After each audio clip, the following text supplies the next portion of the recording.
nature. I found it. It's neat. So, Allie Kat, Kimber Lee. I think this matchup is going to be really interesting, and depending on how it goes is largely dependent on what Kimber Lee we get at Spalding Hall. Traditionally, Princess Kimber Lee kind of cut her teeth or made a real name for herself in Shakara Pro. She's a well-decorated member of their roster for a number of years.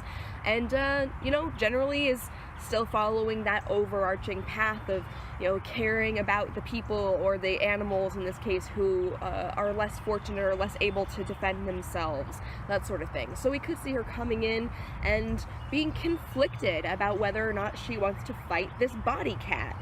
Or, maybe we see something more like what we've seen lately here.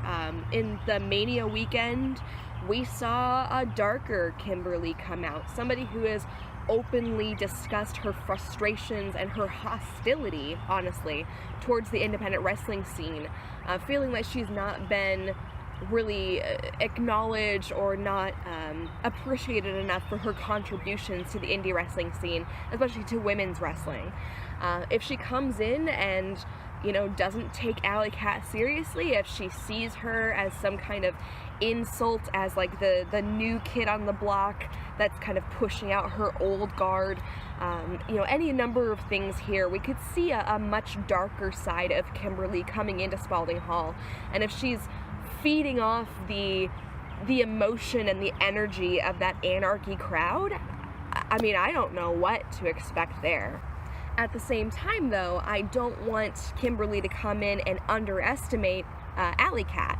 If she comes in and is frustrated with Allie Kat's whole shtick as the body cat and thinks that this is something ridiculous and that it's not as hard-hitting or hardcore as she is, or XYZ, she may go in for that belly rub that Allie Kat needs, and Allie Kat's ready to snare her arms and slash her up, just like we're used to with our own pet cats.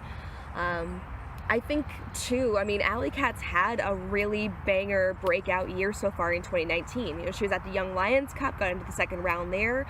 She was recently just crowned Queen of the Swamp over Shotzi Blackheart, of all people. Like, if you expect anybody to get it, it would be the woman from the Black Lagoon, right? But Allie Kat, the body cat, is Queen of the Swamp. So she's got a lot of promise here, and of course, keep in mind as well, as a cat, she can be a little bit deceptive. She might be warm and cuddly with you and demanding of your attention and your love one second, and the next, when you go in for the belly rub that you think that she wants, she scratches your fucking arm to pieces. And I do really mean this. Bring her cat toys. And hey, speaking of that creature from the Black Lagoon, we've got Shotzi Blackheart facing Laynie Luck. This one's going to be a really cool one here. I think these are two people that Anarchy is going to have some very strong reactions to for very different reasons. Shotzi Blackheart, of course, is the ballsy badass. She's got the mango that's ready to tango. She's been all over the place lately, working both as an intergender wrestler as well as a women's wrestler, and just kicking ass wherever she goes. And of course, we've got Laynie Luck, the party unicorn, who is always there to have a good time, but also knows how to throw hands. They actually worked together, tagging against Brooke Valentine and Marti Belle at Journey Pro recently here. So they already are familiar with one another's styles as a team. It'll be interesting to see them going up against one another. So speaking of the Journey Pro shows, this is where my fan theory stuff is maybe gonna kind of go off the rails, and it could be that none of this even happens and these are just exhibition matches and it's just a good time, no big deal.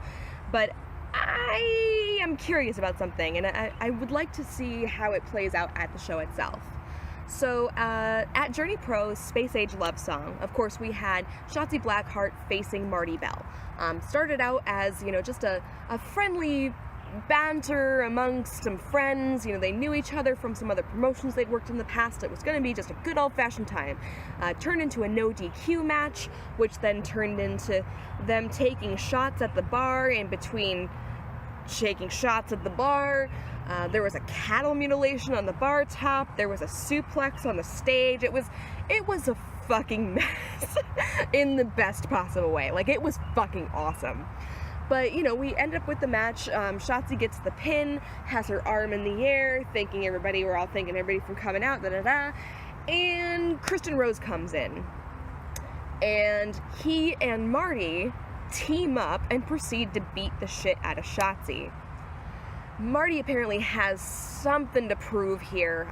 She's been frustrated with how she's been treated by the Kansas City scene in the past, or just treated by creepy dudes in the audience in the past, as it goes.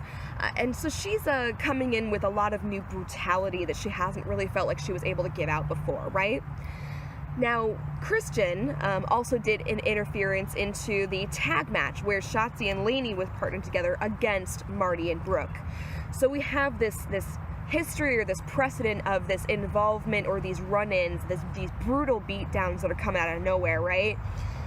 And we also know that, Marti Belle is working with Kristen.